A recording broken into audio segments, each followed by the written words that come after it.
Donc je suis devant le monument érigé en l'honneur du retour de Jean Moulin en France le 19 mars 1943 à Melay, dans Saône-et-Loire. Et donc je suis accompagné de Jean-Claude Ducard, le maire de la commune, et de Robert Dru. Voilà, l'association s'appelle La Calme, qui veut dire association commémorative de l'atterrissage du Lysander à Melay. Voilà.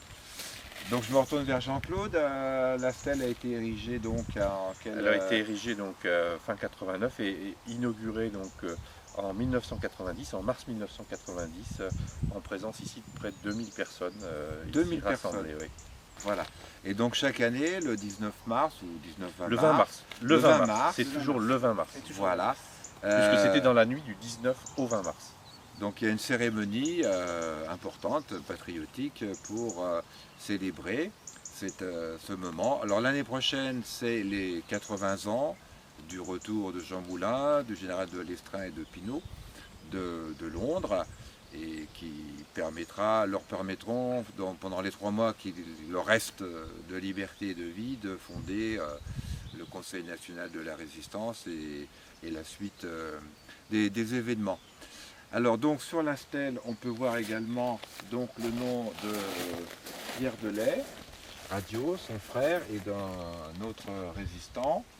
Donc ce sont les opérateurs radio qui ont organisé le retour de Jean Moulin en France. Alors Pierre Delay a une histoire un peu particulière puisqu'il s'est engagé en août 1939, il était du Beaujolais. Et après une histoire extrêmement compliquée liée à la guerre, il s'est retrouvé ici à Melay. Hélas, il a terminé sa vie au mois de mai 1943, massacré par les nazis à Loyette. Et on a retrouvé sa trace qu'en 1948. Sa famille l'avait perdu complètement, etc. Il se trouve que le hasard faisant bien les choses, j'ai comme ami Marie-Claude Foucault Delay, la petite fille, qui a retrouvé la trace de son grand-père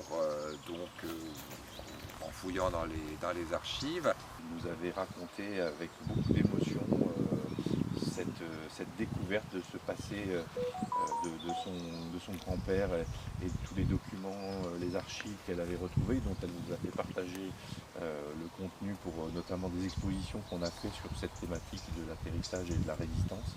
Et c'était un grand moment d'émotion avec Marie-Claude.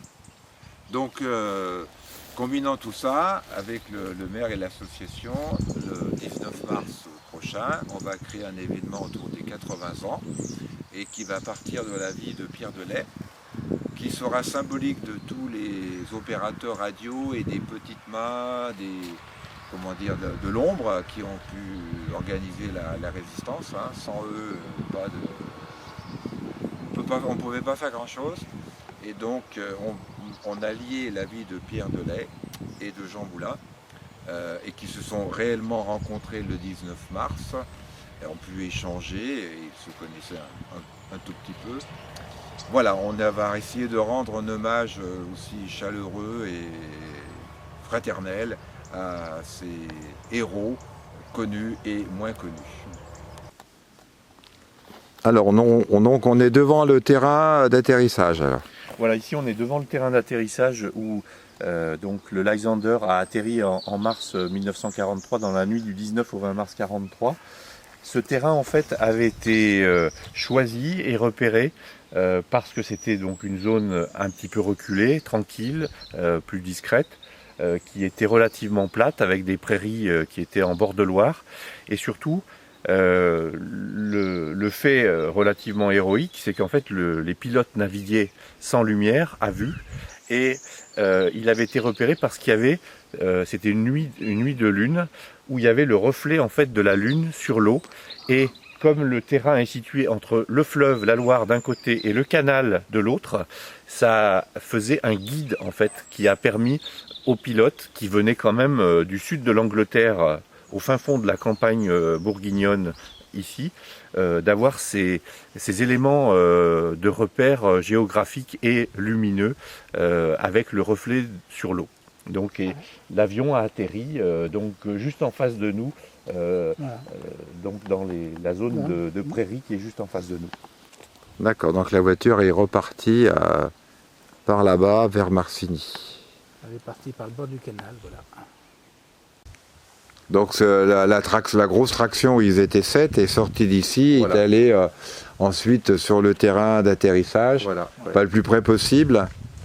Et après ils sont repartis par des petits chemins de ce type, par exemple. Voilà. Ils sont partis par là, oui. Et ils sont partis par là. Ils ont pris le chemin après qui descend derrière le garage, là, derrière la maison, et qui va jusque vers le terrain d'atterrissage. D'accord.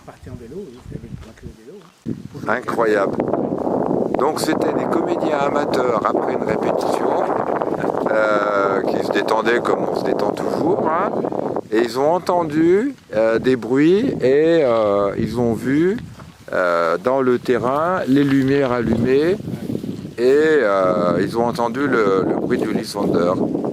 Voilà, et ils ont pas été... Ah bah c'est sûr. De l'atterrissage pour l'inauguration en mars 90, il y avait Henri Morier qui était une des personnes qui avait repéré et organisé l'atterrissage, qui était de la région. Et puis il y avait Christian Pinault qui était le seul rescapé des 3 résistants de l'atterrissage. Et donc pour l'inauguration et ensuite à différentes reprises, Christian Pinault est venu ici pour les cérémonies commémoratives donc à la stèle de Bagnols.